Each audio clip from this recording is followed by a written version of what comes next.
Hi, I'm Anya Lukes, and I'm with the Star Herald, and we're joining Monica Shambaugh with CAPstone this week for Table Talk. So Monica, can you tell our viewers a little bit about yourself and a little bit about CAPstone? Sure. Well, I'm originally from Superior, Nebraska. That's where I went to high school. Graduated there back in 1983, so a long time ago, land far, far away. Went to Kearney State College. Didn't finish college, decided it wasn't for me, and loved playing basketball there, but nothing else. Got a chance to join the Nebraska State Patrol in 1988. Spent my first 6 years doing traffic services around the York area. Then transferred out to Chapel, Nebraska, and worked Interstate 80 down there for 2 years. And then went into investigative services in 1996 for the patrol. And moved up to the Scottsbluff-Gehring area in 1999, April of 99, and have been here ever since. So stayed with the patrol until I retired in 2017. Going up the ranks, finally made sergeant and of the criminal division, and then was the lieutenant in charge of the drug, liquor, and criminal divisions from 2010 to 2017 when I retired. And so then I took a little time off, went to work for the Nebraska Department of Education and was doing safety assessments on schools. And my dream job came open here in February of 2019. So I decided, gosh, if there was ever a time to apply for it, which was the executive director of CAPstone, that I should at least give myself a shot at it. So I interviewed and the board picked me, and I've been enjoying myself ever since. So I know you asked about CAPstone. We're a 501c3 nonprofit. We're a child advocacy center. We're one of 7 in the state of Nebraska. We've been here since 2000. And so we have our office here in Gehring that's right behind DHHS and catty corner from the courthouse, which was our ideal location when we were finally able to build this building, or refurbish this building, I guess I should say. And then we have satellite offices in Chadron, Alliance, and Sydney. And I have staff stationed here in Gehring and then also in Chadron. So we assist law enforcement and child protective services with interviews and then with advocacy for families that need maybe assistance with mental health services. So we can help get those things arranged. Meetings with DOVs, domestic violence shelters. Our advocates go if the child needs a medical exam or a young lady needs a medical exam with our SANE nurses up at Regional West or in Alliance. Our advocates can go there with them and set through that. So that's kind of what our advocates do, meet with those non-offending caregivers. Our forensic interviewers are all forensically trained. I have two here in Gehring and 1 in Chadron. And so we do those interviews that are required by state statute to be done in an advocacy center. So those interviews would be if a child says that they've been or alleged to have been physically abused, serious physical abuse, sexual abuse, they've been in a drug-endangered environment, or taken from a drug-endangered environment, they're witness to a violent crime, to include domestic violence, and then those kids that are picked up that may have been kidnapped or through human trafficking. And so by state law, they have to be interviewed here by a forensic interviewer. So prior to being a CAPstone director, you were involved in CAPstone for quite a few years.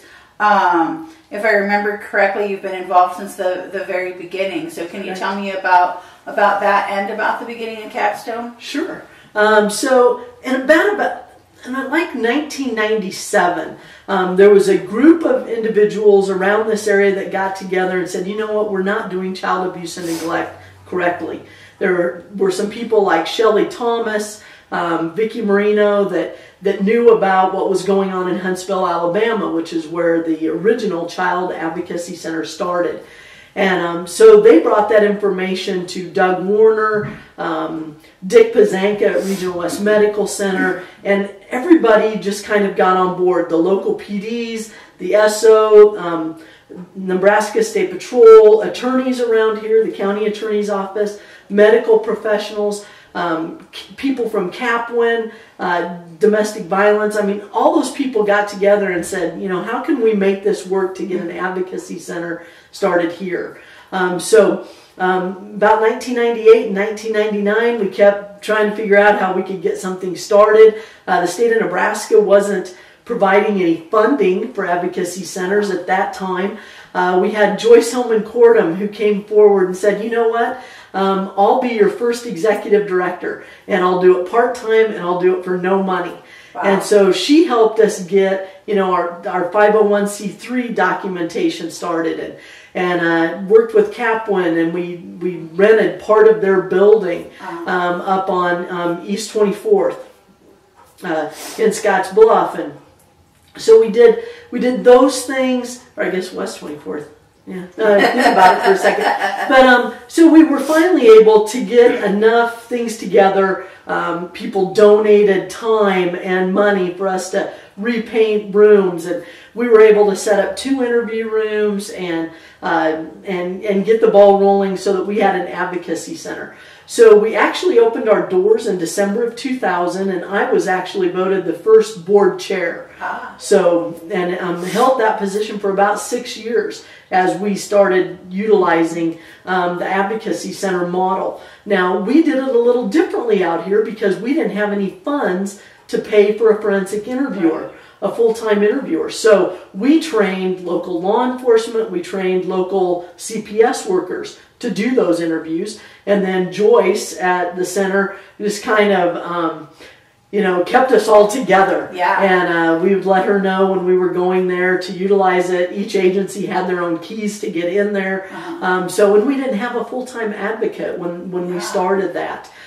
So that went along for a while, and then we were able to get some funding to hire Lori Wold. And she came on in about 2004 and helped us get accredited through the National Children's Alliance.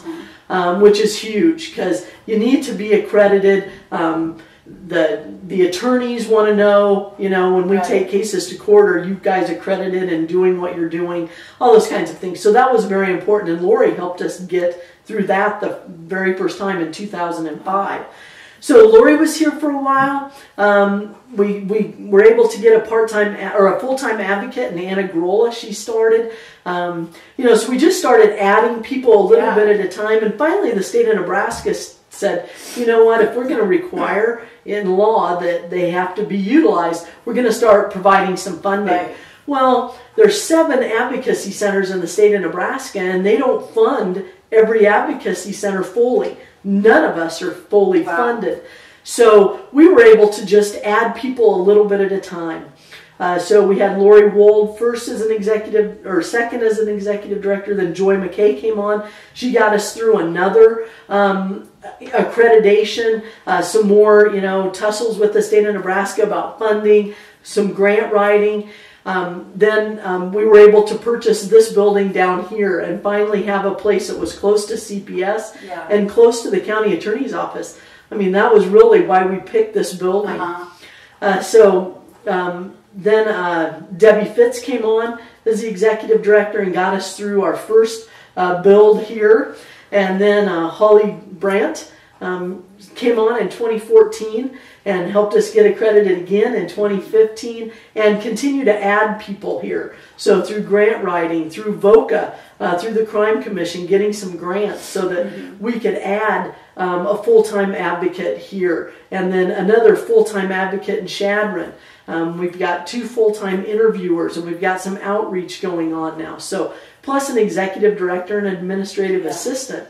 So when I came on in 2019, gosh, I've just been able to ride the coattails of all those gals ahead of me, and we just have such a wonderful staff of people here. And so right now, to give you an example, the state of Nebraska, the funding that they give us is about 64% of our budget. So the VOCA grant that we've applied for and have gotten every 2 years since 2015 pays for about 17% of our budget. And that actually is 80% of 2 salaries here. Wow. They pay for 80% of 2 people's salaries.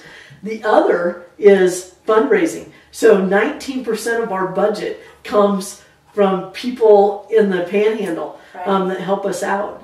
And when you consider our budget's about $460,000, Wow. fundraising is huge for us. Yeah. And for me, I don't think it should be that way. I mean, if we're mandated to be used by the state of Nebraska, I was gonna say.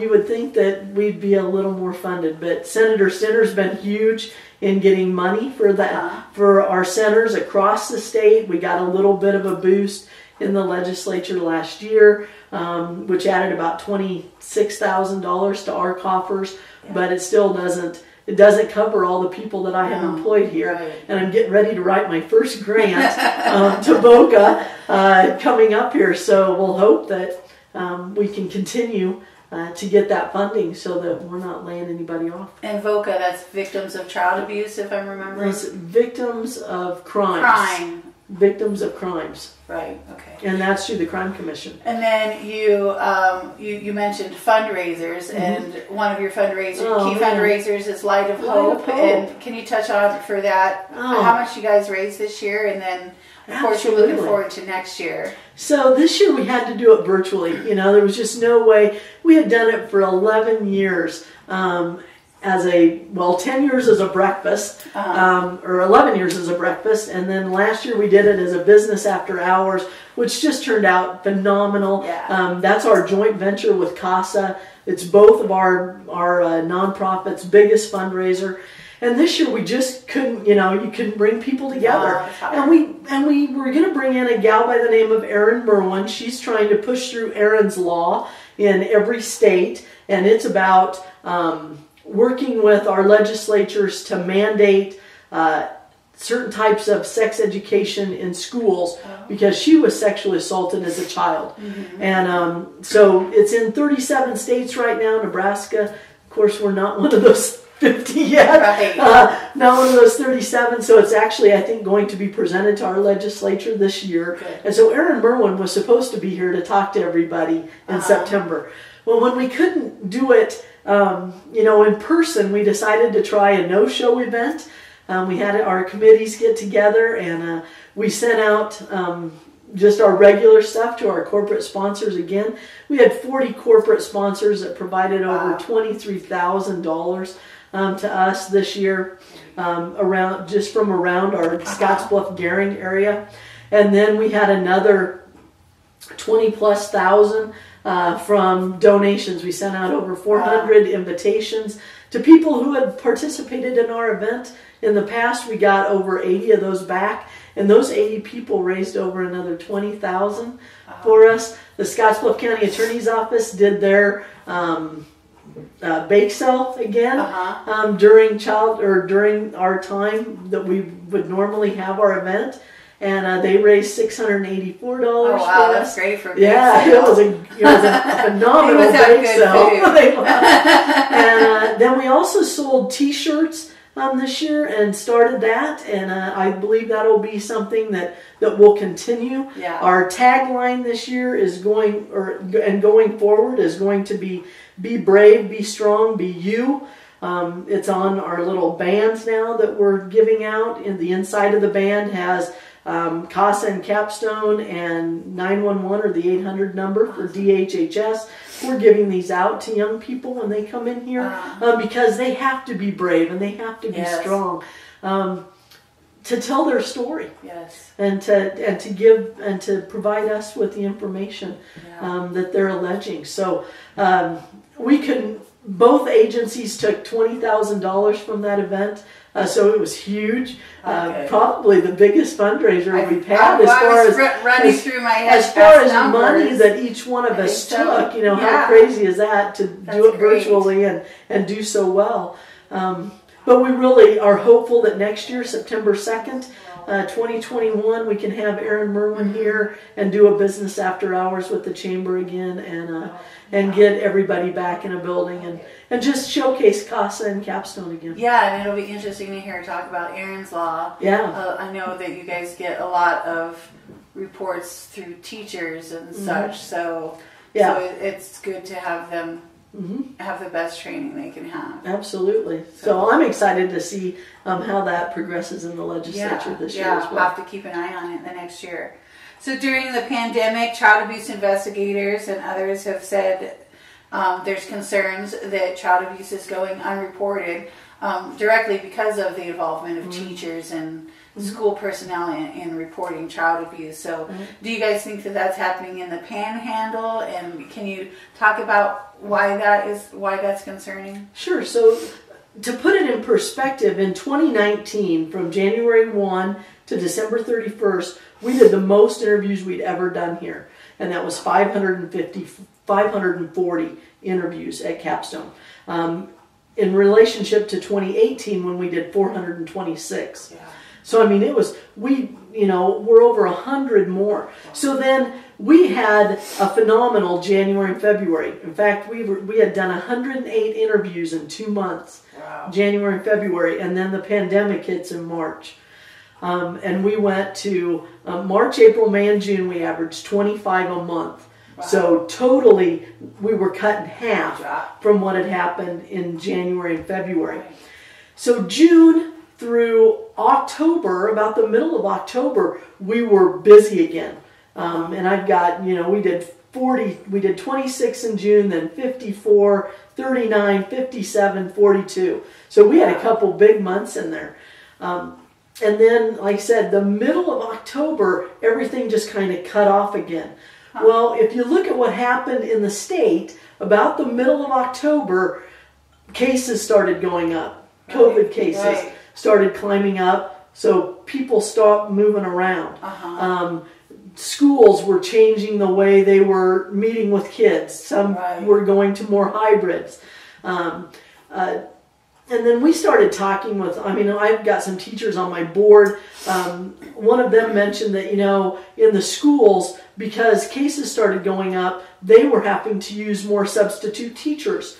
So maybe kids weren't as familiar with those teachers to talk about what was going on, or those teachers maybe weren't, as you said, as familiar with signs of things that maybe they should have noticed.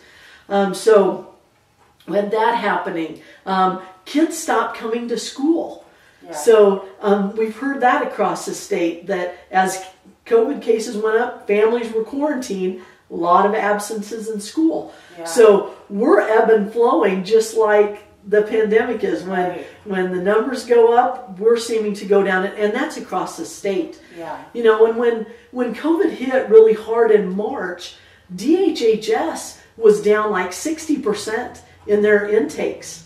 At that. So we knew that people weren't out there seeing kids. And when everything went to online learning, there's only so many things you can see via online. And only so many ways that kids can talk to people. So it wasn't until people were able to go, out into the communities, maybe those softball coaches, baseball coaches, people saw them at pools, maybe the intake started going up again.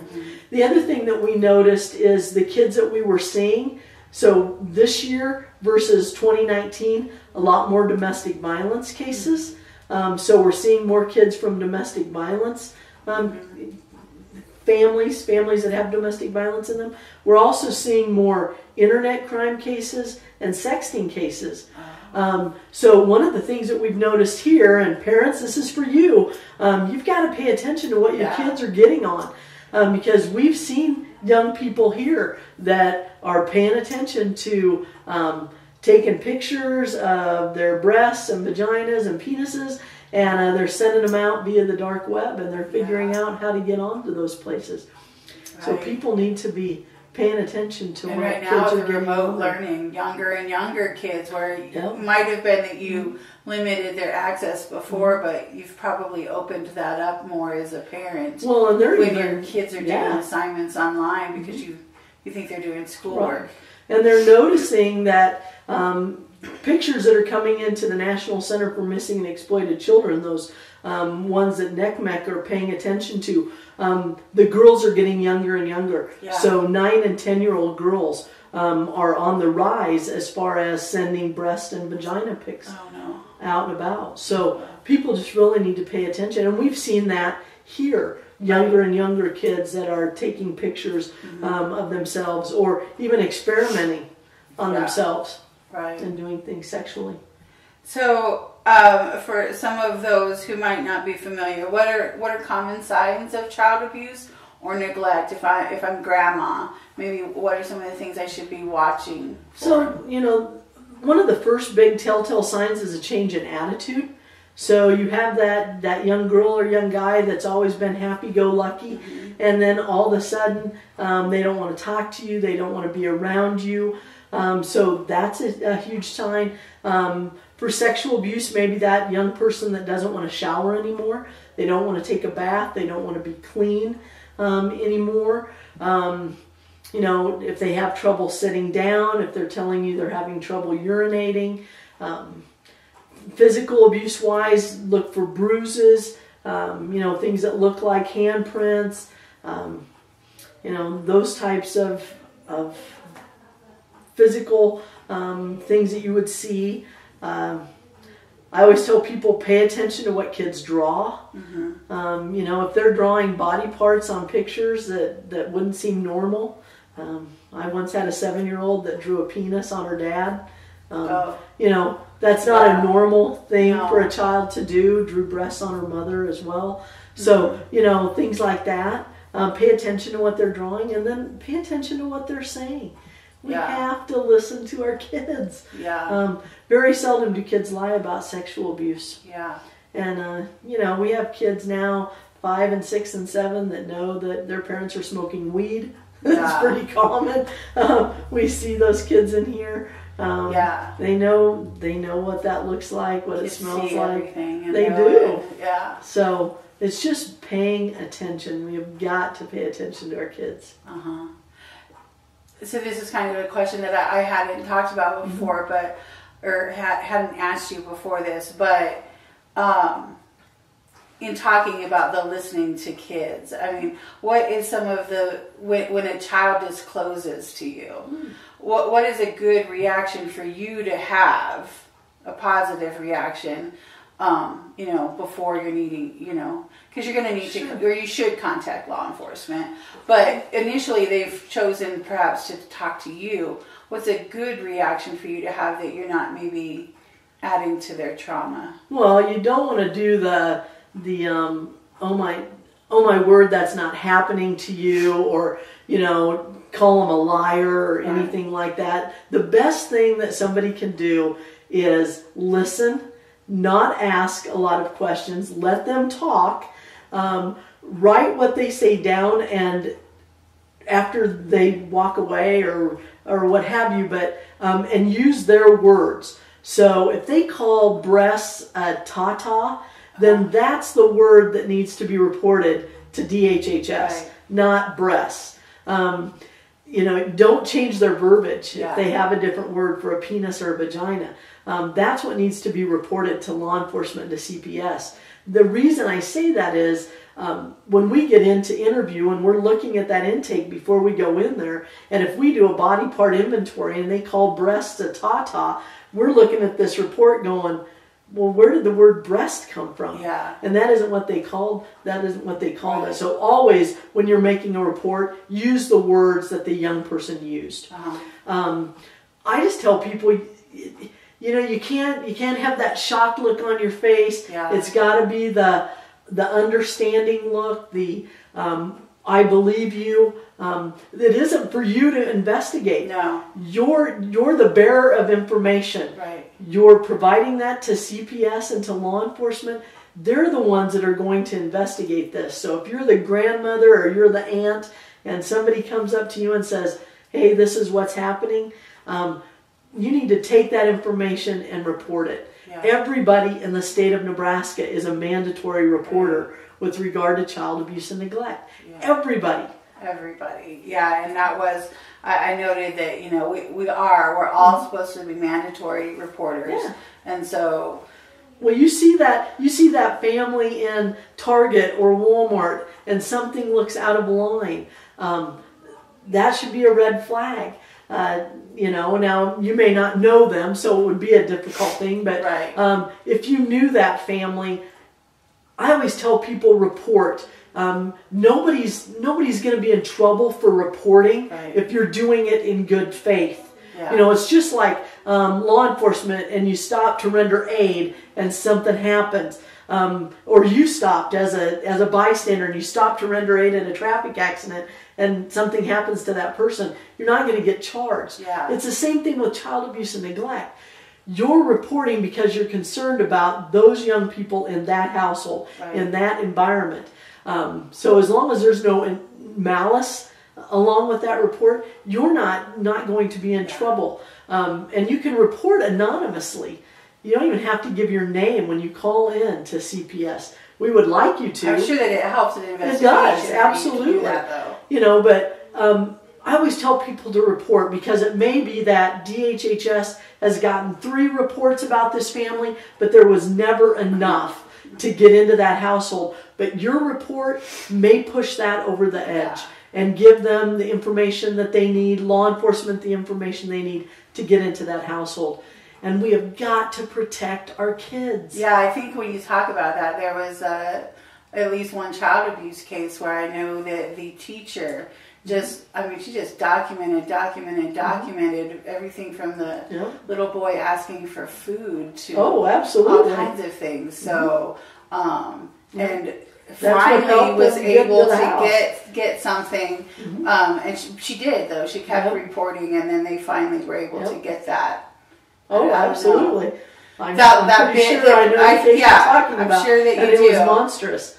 And then, and then also, there's not a stereotypical child abuse family. You know, it happens in all demographics, all economics. There's not. Yes.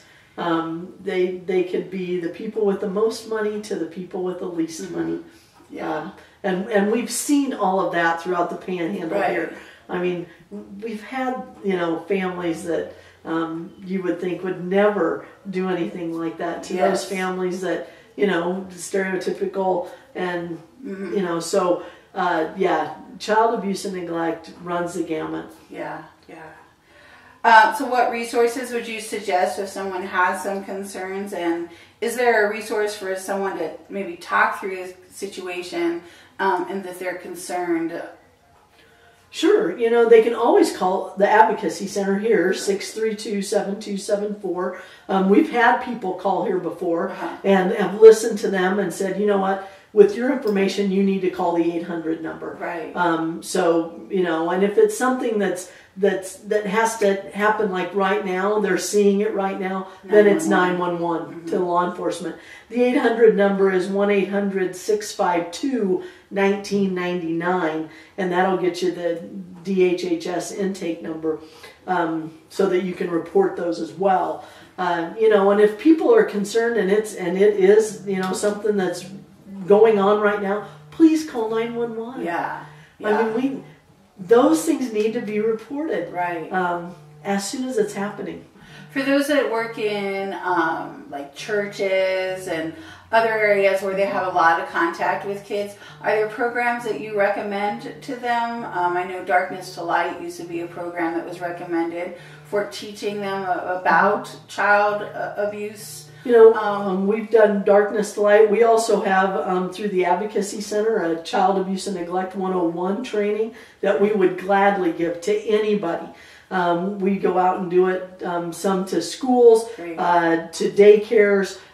If any of our, once we get up and going again in churches and they have daycares, if they want us to come and visit, or just to their congregations, we would gladly come and do that. It just goes through, what the different kinds of abuse are, what to look for, how to report those kinds of things. And again, it just reiterates again, we have to listen to our kids and believe them.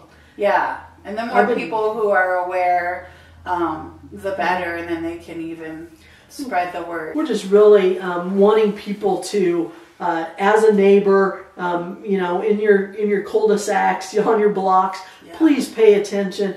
If you haven't seen a family out for a while, check on them. If you haven't seen those kids running around for a while, please check on them. We used to be better as neighbors at checking on each other and knowing who our neighbors are. And we just really, with with kids not being in school as much and our teachers not having access to them as much, we really have to rely on those people that are around those, apartment complexes, trailer parks, blocks of houses, all those things. Even absent a pandemic, you have Christmas vacations and summer vacations and all of that. That's information that applies outside of 2020. Well, and we have those people that say, I don't want to get involved. I don't want to get involved with this. Well, here's the deal. If somebody gets killed, then it's on you. Yeah. So please just call. Let law enforcement and CPS do their job. Right. And so can you kind of tell us about, you talked a little bit about the caseload you guys have been seeing this year, and it doesn't sound like it's a problem that's going away because the numbers get bigger and bigger every year. We were, when in 2017, we did 478 interviews, and then 2018, 426. Then last year, total anomaly, 540. And the way 2020 started out, I was like, gosh, we've already done 100 interviews in 2 months. I give kudos to law enforcement and CPS for utilizing us. They're doing what they're supposed to do, and letting our forensic interviewers do their job. I've been doing this a long time, child abuse and neglect, since 1996. It's never gotten any better. Yeah. And we educate all the time. Yeah. And it doesn't get any better. Kind of crazy. Do you think that education is one reason why reporting might increase? Oh, yeah. I think going out and talking about things that we're seeing here, cell phones, tablets, those kinds of things that kids have options to use right now are huge, and parents really need to keep up on what's being utilized, what apps are out there. In our newsletter, every month we try to send out a new app for parents to watch, pay attention to, and those kinds of things. So if anybody wants that newsletter, just give us a holler. I'll gladly send it out. So awesome. I know I get it, and I always check it out. So yeah, new app I didn't even know about last time. Oh, yeah? What was it? Oh, you were going to ask. Like, of course you're going to ask me now. I can't remember what it's called, but I think there was one time that you, and it might have been the last one that I was like, oh, I haven't heard of this yet. But can you tell us how people can help CAPstone? You mentioned the donations, but I know there are other ways from big to small that people can help you guys out. Well, I tell you,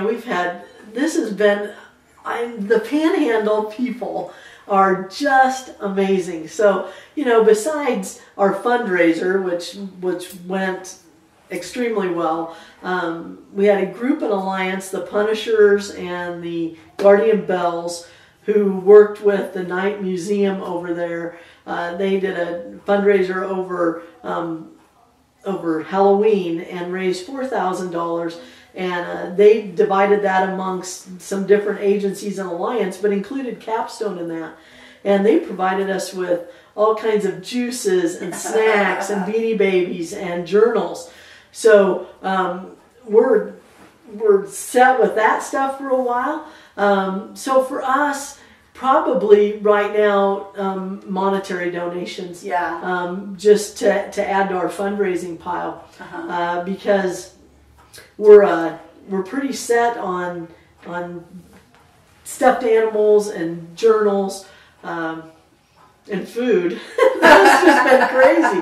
Well, and Mark and Bev Overman just gave us about 200 Beanie Babies too. Oh, so goodness. Evidently Bev was going through her stuff. So for us right now, it's really just donations to help us with not only keeping our doors open, but mental health wise. We get a good chunk of change from the United Way here. They give us, this last year, gave us $22,000 to help families with mental health services. So whenever we run short in other areas, so 20 of that, 22,000 was for Scottsbluff Gearing. And we utilized Sydney in that. We got another 1,000 from Alliance and another 1,000 from Dawes County. But so when we run short in those areas, then we're utilizing fundraising dollars to help with those areas as well. So we can always use money for mental health as well. Yeah, I will admit one of my favorite things to do was to give you guys journals. So hey, we'll always I was say a journaler when I was younger. You know, so, and that has been one of the best things that we've done for older kids. Them taking journals, and I was shocked at how many have taken them, including guys. Totally surprised at how many. So we'll always take journals. Don't stop, because it's just been huge. Yeah, and I'm sure any monetary donation, big or small, helps you guys out with your mission. Yeah. Oh, absolutely. All right. Well, thank you, Monica, for joining us. I really appreciate it. Guys. All right. Thanks for asking. So this has been another edition of Table Talk. Thanks for joining us, and reach out to CAPstone and see how you can help.